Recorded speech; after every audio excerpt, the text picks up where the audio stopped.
এই মুহূর্তে অভিযান শুরু হয়েছে। আরিফ, আমরা জানতে পেরেছি যে সেখানে অভিযান শুরু হয়েছে। সর্বশেষ কি পরিস্থিতি দেখছেন আমাদেরকে জানাবেন।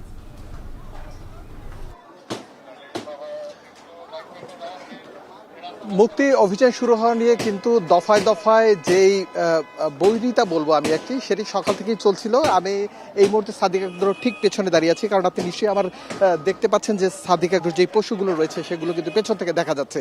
এই যে অংশটিতে আমরা এতক্ষণ পর্যন্ত দাঁড়ানো ছিলাম, এটি কিন্তু রামচন্দ্রপুর খালের মাইল ফলক, এবং এই মাইল ফলক ধরেই কিন্তু তারা উচ্ছেদ অভিযান পরিচালনা করবেন। সকাল থেকে আমরা দেখেছি উচ্ছেদ অভিযান খবর শুনি যারা এখানে স্থানীয় রয়েছেন, যারা বিভিন্নভাবে এখানে থাকতেন দীর্ঘ প্রায় 10 থেকে 15 বছর পর্যন্ত, তারা কিন্তু তাদের সবকিছু সরিয়ে নিয়েছেন। এখন সিটি কর্পোরেশনের যে ভেহিকলগুলো রয়েছে, এছাড়া হেভি যে ভেহিকেলগুলো রয়েছে যেগুলো দিয়ে উচ্ছেদ অভিযান তারা পরিচালনা করেন, সেগুলো এই খালটির মধ্যে আনার চেষ্টা করছেন।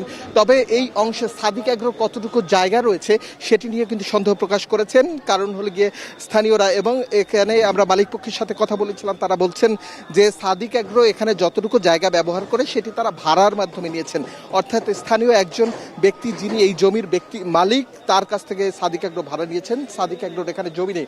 অপর দিক থেকে ভেতরে যারা থাকতেন, এখানে নিম্ন আয়ের মানুষ যারা বিভিন্ন জায়গায় বাসা বাড়িতে কাজ করে থাকতেন এবং কাজ করতেন, তারাও কিন্তু এখানে কিছুটা বিপাকে। আপনি দেখতে পাচ্ছেন যে ইতিমধ্যে সিটি কর্পোরেশনের যে উদ্ধার অভিযান কিন্তু শুরু করেছেন। এখানে সাদিক আগ্রোর পাশে একটি জেনারেটর ছিল, যে জেনারেটরটি সরিয়ে ফেলা হচ্ছে, এবং এই জেনারেটরটি সরিয়ে এখান থেকে কিন্তু গাড়ি ঢুকবেন। আপনি দেখতে পাচ্ছেন যে উচ্ছেদ অভিযানের শুরুর দিকে সাদিক আগ্রোর যেই বসার যেই ঘরটি রয়েছে সেটি থেকে বিদ্যুৎ লাইন বিচ্ছিন্ন করা হয়েছে কিছুক্ষণ আগে, এবং এখনো হচ্ছে এই যে কাটার গুঁড়ো দিয়ে, এবং ভেতরের যেই মূল স্থাপনা সেটি কিন্তু ভাঙার চেষ্টা করছে। আমরা যদিও সাদিক আগ্রোর যে কর্ণধার, তার সাথে কথা বলেছিলাম, তিনি বলছেন যে এই জায়গাটি তিনি ভাড়ার মাধ্যমে নিয়েছেন। তবে এখন পর্যন্ত সিটি কর্পোরেশনের যারা দায়িত্বশীল কর্মকর্তা রয়েছেন, যারা ম্যাজিস্ট্রেট রয়েছেন, তারা বলছেন যে এই অভিযান কিন্তু রামচন্দ্রপুর খাল উচ্ছেদ অভিযান, এবং এখানে যতটুকুই অংশ সাদিক আগ্রো থাকুক না কেন, সম্পূর্ণ অংশটি তারা উচ্ছেদ করে দিবেন এবং সরিয়ে ফেলবেন।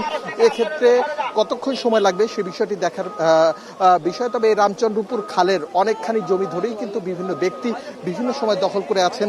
পুরোপুরি এই খালটি উচ্ছেদ অভিযান পরিচালনা করার জন্য এখানে এসেছিলেন স্থানীয় কাউন্সিলর আসিফ আহমেদ। তিনি বলেছেন যারা অথবা যার কাছে খালের জমি থাকুক না কেন, সেই জমি তারা উচ্ছেদ করবেন, এবং এটি নিয়মিত অভিযানের অংশ এটি চলমান থাকবে।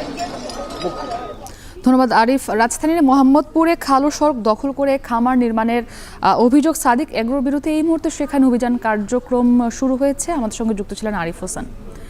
নিরাপদ আম উৎপাদন দেখতে চাঁপাইনবাবগঞ্জ